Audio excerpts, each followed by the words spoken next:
And I had a pretty aggressive pitch back in the day, you know, because I had picked the top firms that we wanted to compete with.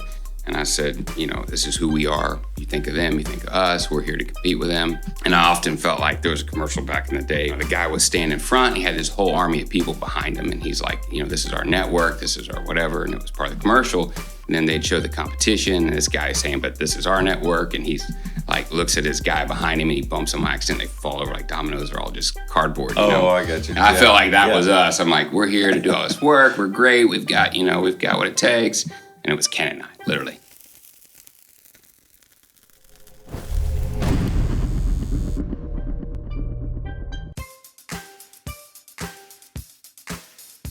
This is our Christensen Award. Oh, yeah, there you go. Pretty solid. That's a prestigious award. It is. My most prized possession. Very few people. That's not sarcasm. My dad was in the business, didn't own his own business. He worked in the business. I said the one thing I'll never do is construction, ever. You know, I went to college, and after about 2 years of that, I determined that I was just screwing off and wasting time, and I needed to do something different. So got in construction, started making, I think, $6.50 an hour, not that long ago. Oh, wow. Hanging ductwork, insulating ductwork, and like I said, it's a culture shock. I was like, did I make the right decision? Sure. And it was kind of a gut check, and said to myself, it has to be the right decision. You know, it's done. I made it. You know, how are we gonna make this work for me? So just, you know, learned a lot about construction, started, you know, from the bottom really, and going to school at night really to learn more about the construction trade, not so much college. Went from there, got successful in the sales side of that business, and then we were working for a company that got bought, and when it got bought, that whole dynamic changed, the culture changed, and my brother and I looked at each other and said, let's go do something different. Kilgore was born in 2000, so. We bought the land and started developing it. That was in 2008, I believe, and we did phase 1. Looking down this hallway is phase 2, and then phase 3 is the neighboring building next door. Okay. You guys built for us. So these are some of the books that you guys are these are some books. promoting and using? Main thing here is that there's no strings attached. It says right here, never stop learning, never stop improving. Please take one, and that's anybody. If the janitorial staff comes to the door, they're welcome to take them. We don't record it, we don't keep a record, we just say, you want it, you take it. Team members refer to this as the pro shop. It's all of our branded material. Basically set it up as like a retail store. Any kind of lean concept that we can model in the office is important so that they can understand in the field and the shops how lean concepts work. The alternate of this is a normal storage closet with cardboard boxes, and you know, if you want a, you know, medium blue, you know, sweatshirt, you know, you can't find that. You go dig through boxes. Dig through it all. Here, everything's organized. You just walk right in, see what you want, you know, and take it. It's pretty quick. Got some mirrors over there to try it on. And straight across, a little cafeteria. Same concept with lean. You know, you don't have to go far. I did spend a little time in the hospitality world. When I figured out what they meant by back of house, when I was in the hospitality world, it meant this is what the customer sees, and this is what the employee sees. Sure. And there was a vast difference. What the customer saw was beautiful. It was well maintained. It was awesome. The back of the house was literally a dump. I thought, how screwed up is this, right? Yeah. Your business is based on your employees, and why is the back of the house, you know, totally neglected and totally broken down, and something your customers aren't even allowed to see because it's so bad? Yeah. So our model has been totally the opposite of that, you know. Back of house should be as good as the front of the house, and the whole house should be the same. I don't know if these are open, but typically let me grab a key. Okay. So, you know, when I'm giving tours, I will open doors like this because I like to look back of house. But again, you talk about lean concepts, and it's really simple, but just having everything labeled, everything in its place. You look at a lot of IT closets and it's a disaster, right? Cluttered, yeah. So if everything has its place and everything's in its place, then you can be productive and effective. All the time lost by each individual trying to find something and multiply it across every time someone goes to get a USB adapter. Right. That becomes a significant dollar amount. Right. You start talking about Six Sigma, people go. Yeah.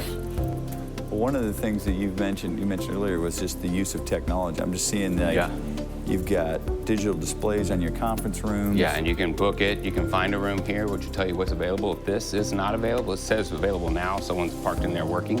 But if I want to find a room, I can actually find a room in one of the other areas of our business. What's available.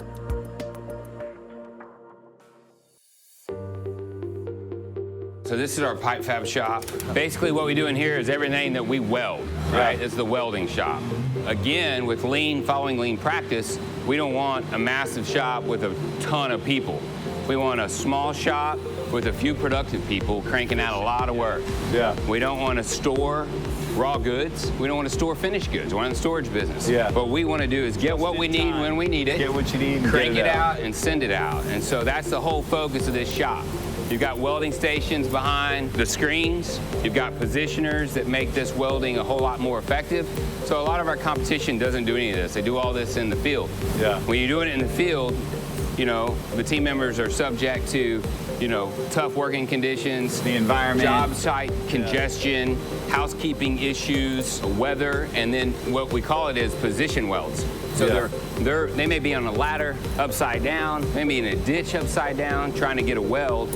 And here they put them on these positioners. It rotates the pipe for them. They get a factory style weld versus a field weld. Yeah. So our goal is to take all the welds out of the field, and a lot of times we'll invest in flanges so that we don't have to weld in the field. Even though the flange is more money, the time it takes to assemble a flange, imagine this pipe is going into a very congested central plant up 20, 30 feet in the air, and you get up there and bolt it up versus weld it. It's really quick. Everything goes out there with some labels on it, and our labels tell the guys where that goes. We also color code the welds. You're walking a job and this stuff's all up in the air. By just the color of the weld, you can tell who made that weld.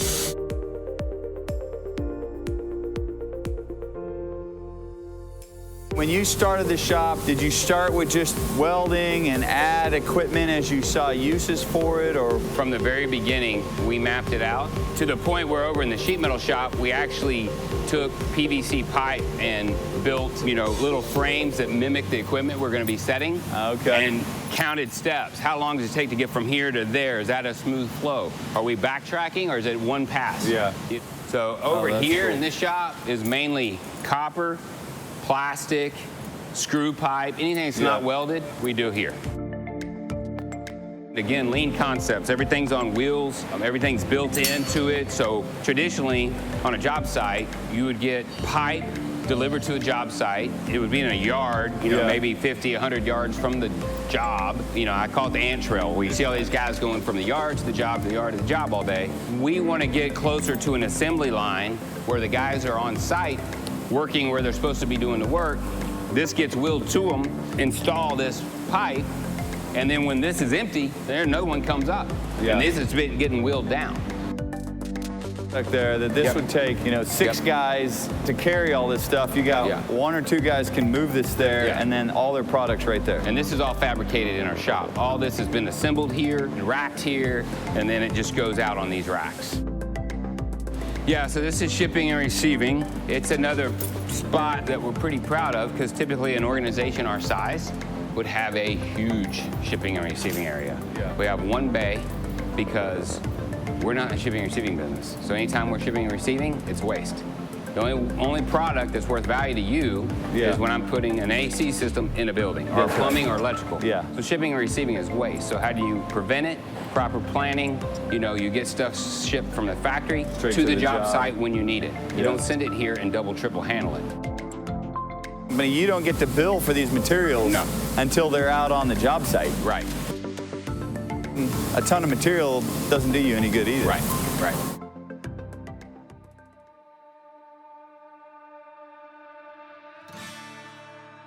Our fleet consists of about 130 vehicles, from stake beds to cab overs to box vans to big trailers. Addition. Sheet metal shop, huh? Built by you guys. I was gonna say, it's a damn good looking building. 2 years ago. This shop opened in the beginning of 2019, and has been cranking out metal ever since. Again, a lot of lean practices at work here. You see the color coding on the board. You see the color coding on the duct. Is most of your sheet metal shops just crank out white tags on everything. Well, when it comes to sorting, I can look over here and I can see yellow. Behind that, I can see pink or whatever color that is, and I can see, you know, different colors. I know what goes with what. Yeah. And so instead of mixing things up, You can it's see all it color coded. visually. Real easy, real quick, and you don't get mix up.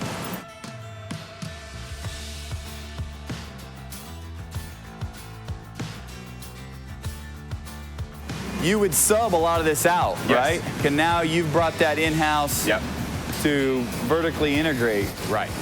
And so, there wasn't a whole lot of suppliers out there that would build this for us, and so we had a, outside party that was having too much control of our destiny on projects. Okay.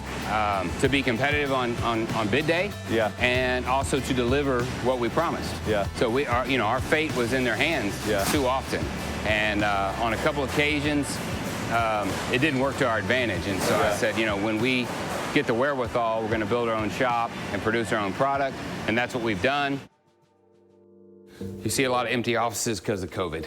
This is operating at a 20%, 25% capacity. So what was the process for deciding who stays home, who must be here? Did you guys dictate that? Did you let them dictate that? We let them dictate that. The original email came from me saying, this is the situation. If you can work from home and be productive, and then we encourage you to work from home and be productive until further notice. And so then it's just been evolving since then.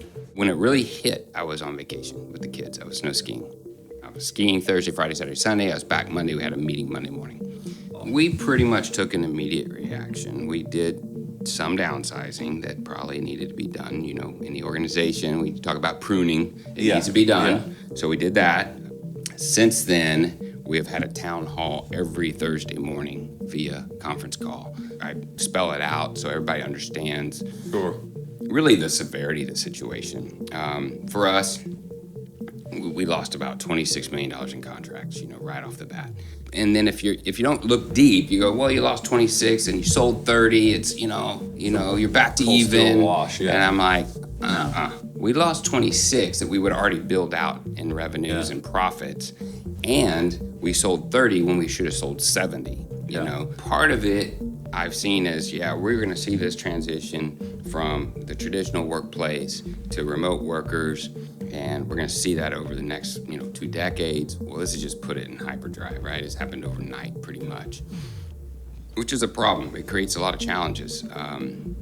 We were a technology-based business, so it wasn't hard for us technology-wise. Now it becomes managing output, unfortunately. Yeah. How do you control culture when you're not in the same building? Yeah. If you're a clerk and you're at home putting in invoices in a system, now you're measuring invoices in a system. How many did you put in versus someone else? Yeah. Did you put in your 100 invoices a day? Then we're in good shape. If you only did 50, we got an issue. And if you did 150, you're a superstar. That's so far from trying to build a family culture, of growth. And when I say growth, people growth and people development, not business growth. It's a challenge, and we don't know where it's going.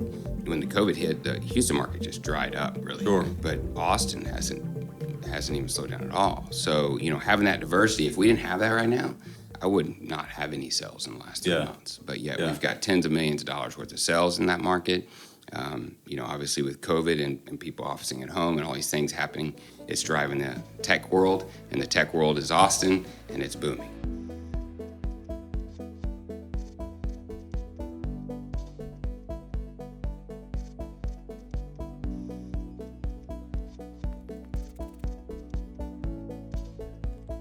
This is amazing. I can see 1, 2, 3, 4, 5, 11, 12, 13, 17, 18, 19, 20 cranes. Yeah, it's 20 cranes in the air. It's crazy. This looks like one of the most booming towns I think I've ever seen. And I think it is. I think nationally, this is where things are happening. Texas is a business-friendly environment. It's got a neat culture. Yep. It's got a lot of the arts and a lot of the That's right. the fun side where you've got young folks that want to come and live here. So first project we're headed to is Austin Energy District Cooling Plant number 3. Oh, cool. It's actually the second central plant we've done for Austin Energy and third under contract. Most of their sites are located strategically in the downtown area, and they provide thermal energy to downtown buildings. This is the project right here. Oh, wow, look at that screen wall. Is that cool? That's really cool. Talk about a project. the tower was ours. This is a tower. Okay. It's just got a skin on it to hide it. But this is in the Austin Capitol corridor. Yeah. So it's a really tight, narrow. You can see train tracks going across behind it. Very narrow. Made logistics very challenging on this project. We performed the plumbing and the mechanical system. Both. Okay. We had both scopes on this project. This is a serious project here. I don't think I've seen water lines that big. It's amazing, isn't it? This pipe right here has got to be 36-inch diameter pipe. Yep, that's a 36-inch header. That's incredible.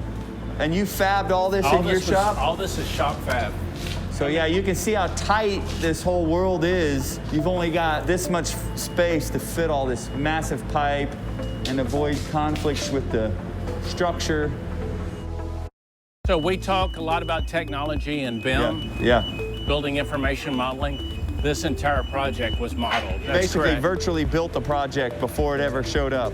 This is blowing my mind though, how big this is over here. Slab was poured. They poured these little columns, you know, or footings for the structure, and then you delivered this. Right. Here we went flange to flange, so, you know, dropping them in place and eliminating the field welds we were able to accomplish here. Wow.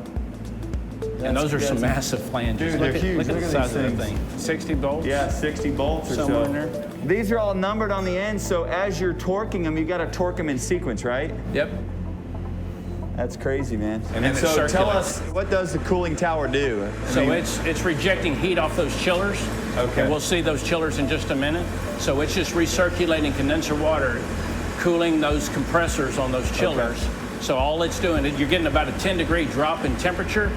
That's all this is doing. So the water trickles down over the coil while air sucks up. It's an induced draft and blows out. So there's no fans, there's no fans at the top. There are fans that are causing that draft. That's right. Okay.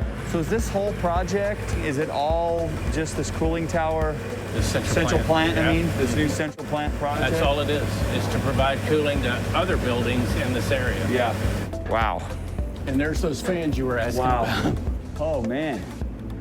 That is massive. That is badass. Look at the size of the thing. If you're an automotive guy, we're inside a great big radiator. That's right. That's what we are. We're standing in one cell, right? And you said there's 9 of these? Yeah. So this will have water moving. Yep, right down the walls. Yep. Yeah. It trickles down and then it hits the pool and then it's collected and goes back after it's cooled down. Yep. This is where you get your heat transfer off these pools. That's crazy, man. Crazy cool. So this is all the central plant building moving this way. Yep. So those are those vertical turbines. Look at the size of those bad boys. Is that crazy? Wow. And all this was fabricated in the shop. It had to line up. It had to line up perfect. Yeah, I mean, there's no opportunity for variance here. Yeah. I think they had some challenge with the structure that was already here and dropping. I think the flanges created a problem to drop them. A lot of ingenuity and problem solving went into putting this thing together. I'm amazed every time I see stuff like this. The capabilities and the talent of these guys that perform this work. Those motors are insane. What size? What are those rated at? 450 horsepower motors. Yeah. Look how big this freaking motor is, man. This baby will be humming. So this is chiller? Chiller. 2,500 tons each, and you got 4 of them? Yes, sir. So 10,000 ton plant. So help us understand, what does that mean? A lot. A lot.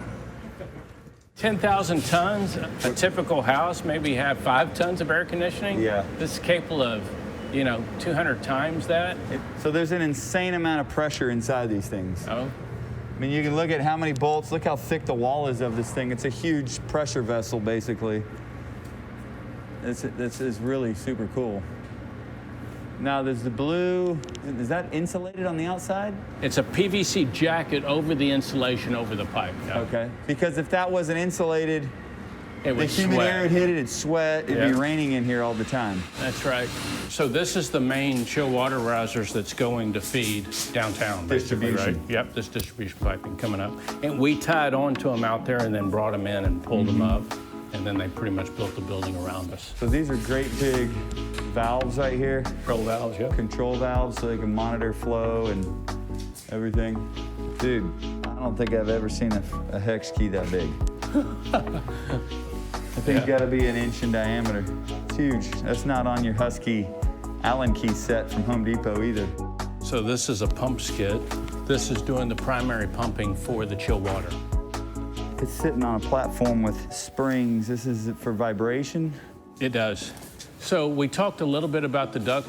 This was one of the first projects in Austin that got duct out of the Houston shop.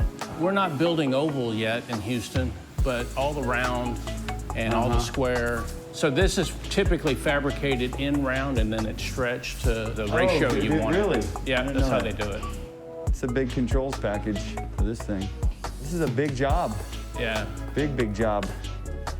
The way to make your presence known in Austin is to tackle the biggest central plant in town. So these are air handling units. This is what that ductwork's hooking to, and it provides the primary cooling for the plant, just to cool the space, the mechanical space. Yeah. And so if these are 100 tons each, that's 200 tons, and the plant's capable of 10,000 tons.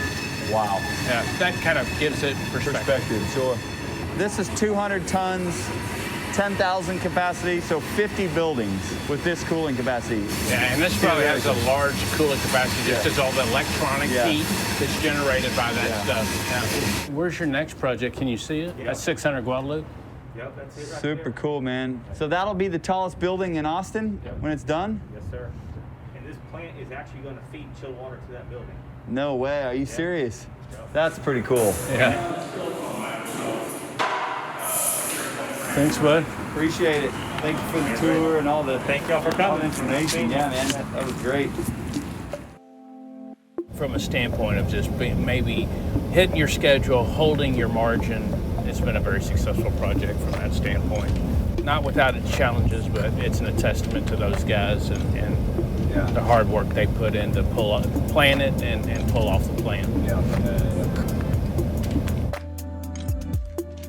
I went to Texas Tech and spent a year there in architecture. And I thought that's what I might want to do, but I really thought I wanted to be a residential developer and builder. Didn't think I really wanted to go get an architectural degree, but I love design, I love creating, and entrepreneurship kind of fills that for you. It allows you to be creative, it allows you to build something from, it feeds that desire. It's like you. We had mortgages, we had kids, and we walked away from everything. So it was a big risk. Slowly built on it, and here we are. So nothing constant, obviously. We've seen all kinds of changes throughout the process, and obviously in the middle of some major changes right now with COVID and everything. But the one constant is just the pleasure of being an entrepreneur, the pleasure of that challenge. Yeah. And, speaking of banking and bonding, I drive them nuts, because of my risk taking, and I love risk. They're like, man, would you stop? Would you, you make us nervous as hell. And I'm like, but, I'm the opposite of you guys. I'm an entrepreneur. If I don't have risk in my day, it's hard to get out of bed, And so that stuff makes me breathe and live. And so I love the challenge of risk. And I think my daughter in college was doing a report on business. She asked me, what made you decide to be an entrepreneur? And I said, I don't think I ever decided. I think I was just born that way, Yeah. The people that are born that way and never do it are the ones that are always kicking themselves in the butt down the road. Always Why didn't I ever asking, do it? what And if? that was what kind of could? you when we met at the Definitely. golf course, right? Definitely. We were sitting there after the round, and you started quizzing me on business, and then you said, man, I'm really interested in doing that. It's a big thing. You should do It's it. a big step. Yeah.